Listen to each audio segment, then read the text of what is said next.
Hello and welcome to day 26 of our Travel Trader series, and today I want to talk to you about something that is called Exchange Traded Fund, or short ETF.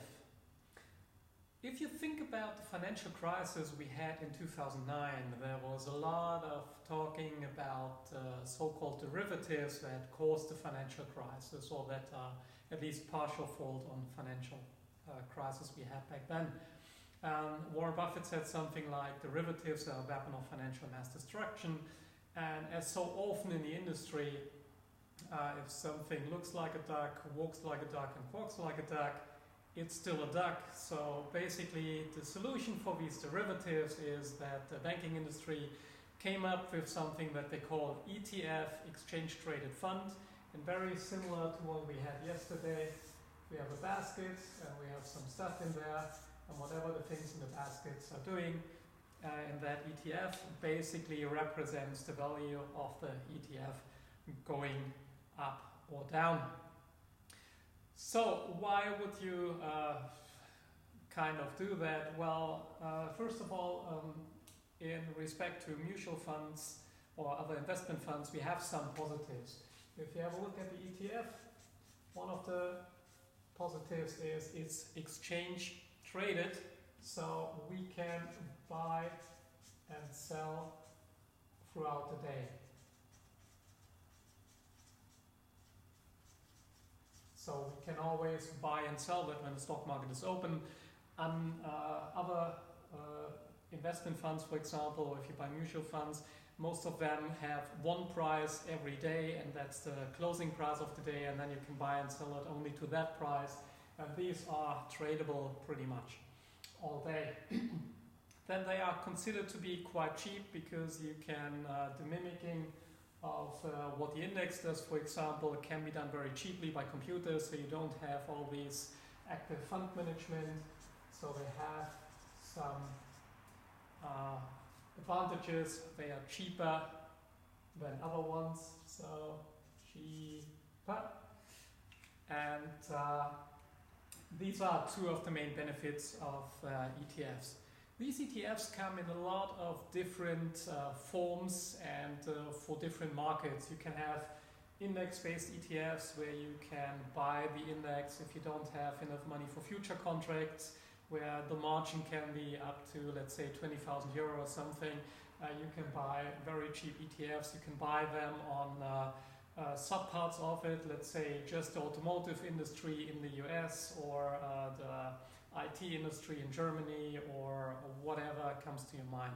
You can get ETFs on commodities, for example. You can use them for trading the oil price and all these kind of things, and that gives you the chance to participate in a market that otherwise might be very expensive, or where you might not be able to participate in it. For example, if you want to trade oil and you cannot afford to buy an oil well and buy and sell oil on a huge scale, then you probably want to have some financial instrument like an ETF to do these kind of things. One of the reasons why I always smile a little bit when talking about ETFs is that we are still talking about a derivative. And just to cover that, if you think about the derivative, let's say we have, let's stick with our oil example, and we want to trade oil. So we cannot do it physically because we don't have enough storage to put all the barrels of oil that we could buy in some storage before we want to sell it again.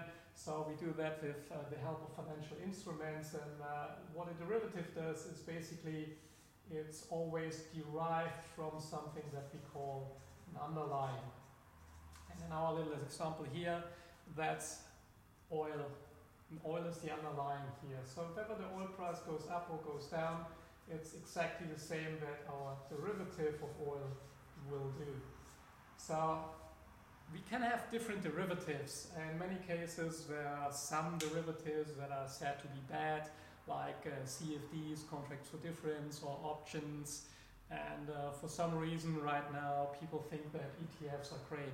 In reality, every financial instrument has risks and has possibilities. And if you don't know about them, they are all mighty dangerous. If you're not educated, if you don't know what you're doing, you can lose money with pretty much everything. Whether you have a CFD on oil, or whether you have an ETF on oil, or whether you have trade options that deal with oil, for example, they all have risks that are associated with it, and of course they all have benefits. For example, one reason why to do that, like if you would supplement oil with, let's say, Apple as a company, and we would trade Apple, why would we want to trade a derivative of Apple?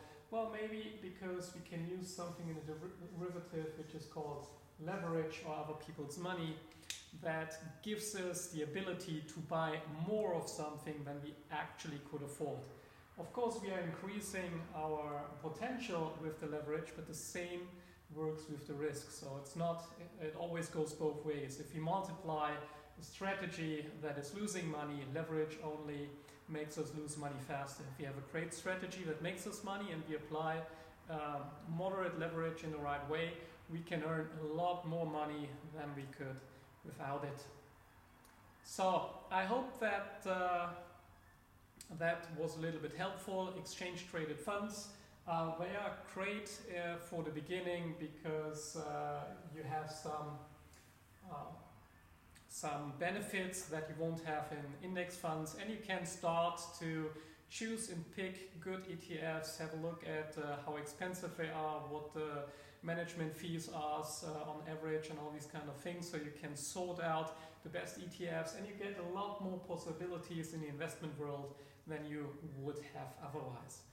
If you have any questions on ETFs or want to dive deeper into certain things or certain aspects of it, please let me know in the comment section. Always happy to answer that. We're already getting a lot of traction on trading for charity, so we got more and more charity suggestions where we can trade in the future and take the money and give to these charities. So thank you very much for that. And I'm looking forward again to talk to you tomorrow when the stock market is open again, so we can actually see some more results and make some more money. Thank you very much for watching, and see you all again tomorrow. Goodbye.